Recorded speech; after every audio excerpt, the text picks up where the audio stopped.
আরে মামা, আপনি তো বড়শিন ঘুরলেন, এখন হঠাৎ এখানে কেন? এখন দেখলাম যে চোখের সামনে ডাব পড়ছে, এখন পানিরও পিপাসা। যাই হোক, তারপরেও দেখলাম যে সুন্দর ডাবগুলো সুন্দর দেখা যাচ্ছে। এখন দেখি ডাব খাওয়া যায় কিনা। আচ্ছা, এখানে তো ডাবের দোকানদার তো নাই এখানে, বুঝছেন? আমার মনে হয় কি ওইদিকে গেলে ভালো হয়, কারণ হচ্ছে যে ওইখানে ডাবের দোকানদার আছে, ঠিক আছে? আচ্ছা। আমরা একটু ওইদিকে যাই, কেমন?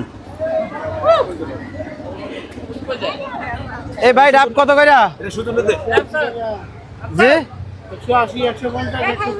তাহলে আমরা শুনছি যে ডাবের দাম হচ্ছে 180, 150, 120। ভাই আমরা তো গ্রাম থেকে আসছি, একটু কম রান না আমাদের থেকে। এগুলো কত রাখবেন? এই যে এই পিসটা কত রাখবেন? এটা আপনার কাটছেন না ভাই, মানে যেটা কাটতেছেন এটার দাম কত করে ওটা বলেন। 140। সাইজ ছোট হয়ে যায় না? মধু মধু সাইজ তো ছোট হয়ে যাবো, কি বলেন? আসলে সাইজটা অনেক ছোট মামা, কি বলেন আপনি? এই যে 140 টাকা হলে দামটা বেশি হয়ে গেছে। বেশি হয়ে যায়, এটা সর্বোচ্চ 100 থেকে 120 টাকা হলে মোটামুটি ঠিক আছে। হ্যাঁ প্রিয় বন্ধুরা, অবশ্যই আপনারা জানাবেন, আপনারা কমেন্টে জানাবেন যে এসবের দাম ডাবের কিরকম, মূল্য ঠিক কি আছে? বেশি হয়ে গেছে? আর আপনাদের জায়গায় এসব ডাবের দাম কিরকম হয় একটু কমেন্টে জানাবেন। হ্যাঁ, টেস্ট কিরকম আছে?